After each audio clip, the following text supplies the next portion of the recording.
Hello everyone and welcome to today's episode from airgunforums.co.uk. Today's episode I'm wanting to do about something I've wanted to do a little thing for a while and not really known how best to go about it. But I came across something today which gave me the perfect opportunity to do it. So I don't know if you can guess by what's laid out on the table today. You've maybe got a pure misconception of what it is when you first see what's on the table. But what we're going to discuss today is scope mounts. Now, as a lot of you know, there is an absolute variation of scope mounts. You get different fittings, different types, different sizes. You get different fittings for literally what goes onto your rail, be it Picatinny or dovetail mounts, or 9 to 11 mounts, 13mm mounts. And then obviously your scope sizes change from 25mm inch to 30mm to 34 and bigger sizes as well. So I thought really it's best to discuss it and go through what your options are and where sometimes things can go wrong. So I'm going to have a go at cutting video today because obviously you can't see everything from over there. So I'll be having a little stop and go and hopefully I can edit them together smoothly enough. So let's carry on with today's episode. Right, well here as you can see on the table there is various scopes with various mounts on. So what we all take as the standard sort of widths in the first place is your Picatinny mounts or weaver and your dovetail mounts. Now, as you can see, there is a hell of a lot of difference in the width of the mount, and the Picatinny have a bar that goes through the middle that goes into a slot on the top of the rail, which if I just grab a here, the slots look like that, and the bolt goes between the grooves. This one actually is a twin rail, so it can actually take dovetail or Picatinny mounts. Right, so that's basically your two main types. There is other types, but they are your main. That pretty much everyone uses, and that's about it really, to be fair. Next is your size. As you can see there, that one is a 25mm scope, and that's a 30mm mount, which as you can see is way too big for an inch mount. So that's your two main sizes that you'll generally come across as well. Like I say, there is bigger mounts, 34mm, 36mm, etc. But for the most part, all people really ever use are inch mounts and 30mm mounts. Then, to be fair, in my opinion, your two main staple manufacturers of mounts that everyone goes for, or has been for years in my opinion, have always been your BKL mounts and your Sports Match.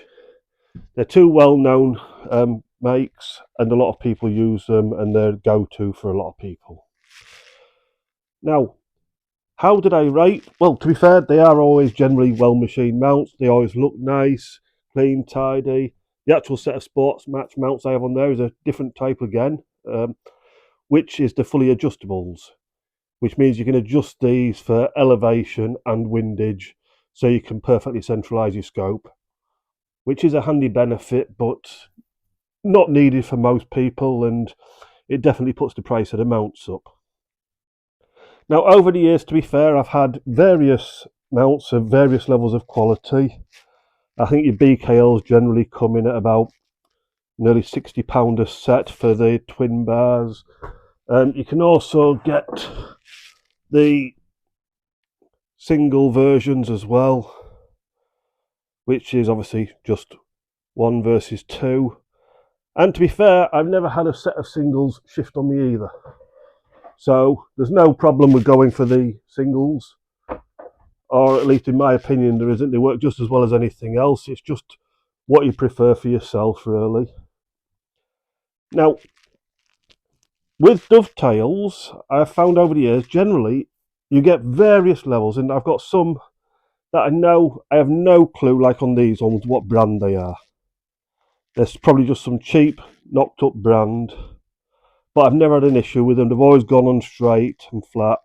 To be fair, in my opinion, with dovetails, as long as that bottom plate, sorry I'm trying to get it to focus here, just where my thumb is, the actual bottom in the middle, that generally sits on the rails or near enough on the rails when you tighten up. So generally it stops dovetails from ever really canting over too much or anything, and should always be relatively straightforward.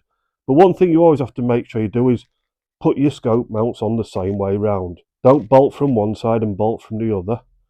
And when you're fixing them on and tightening them up, always tighten your bolts down gently and evenly and don't over tighten, because otherwise you'll crimp your scope.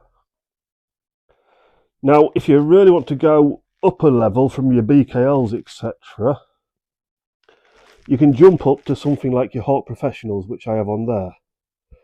Now, for comparison, your BKLs, when they're fixed up, you have a little gap either side, and they're fixed up on the right side. Your Sports Match, little gap at that side, little gap at that side for your adjustments when nipping them up, etc., and generally same on all. If you go to your Hawk Professionals, but you have to remember these ones, to be fair, are about £110 a set. That absolutely closes up pretty much spot on at both sides. They are machined near enough perfectly for the size of the scope.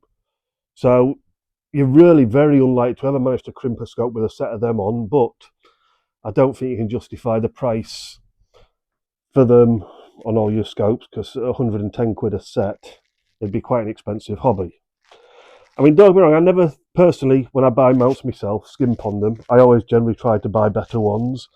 But like I say, some of my scopes that have come have had mounts on them already which are unbranded, no markings on them to say whose they are, but I've never had any issues with them. Now, one thing I will say is, like with them mounts, I can take that scope on and off that gun repeatedly many times and will always go back to where it was. They are absolutely spot on.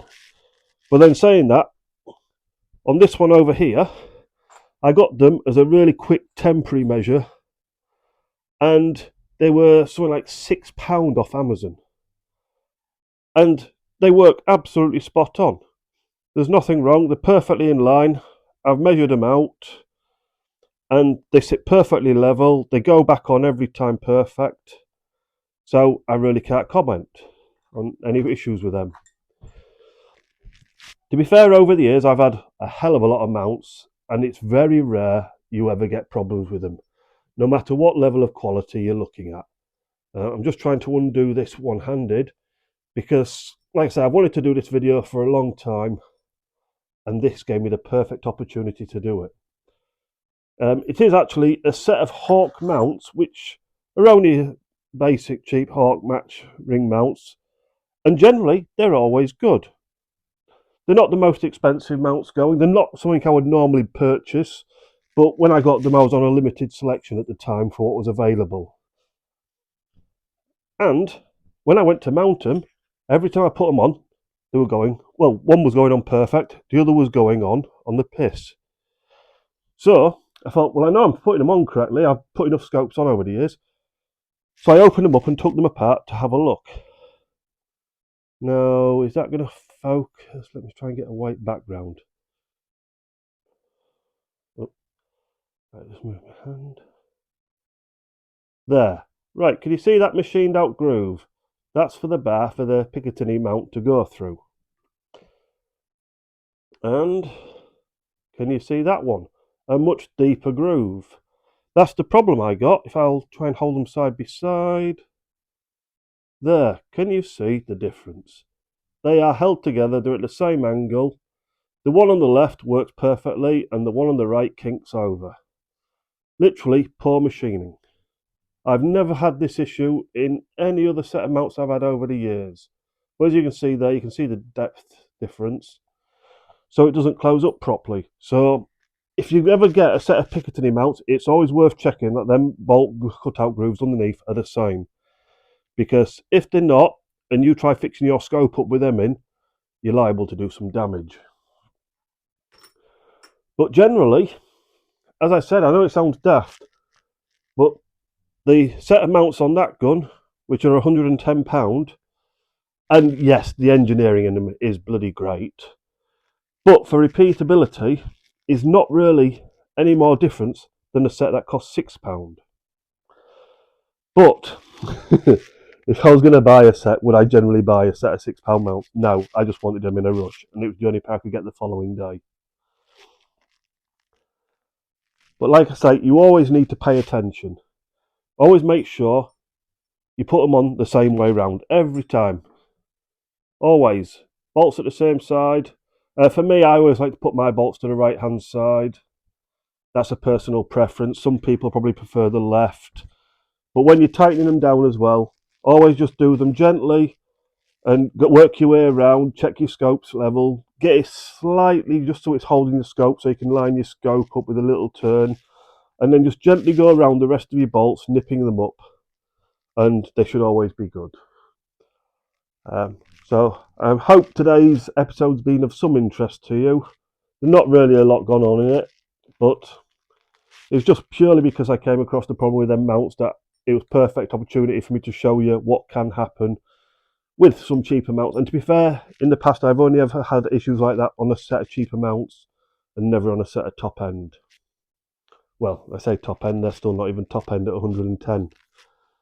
But in general, I think as long as you're going for a reasonable branded set of mounts, you'll always be perfectly fine. And the good thing is, I know they're bad, but they're a set of Hawk mounts, and I know full well I'll be able to get them swapped over with no issues whatsoever. But anyway, thank you all for watching. Good night.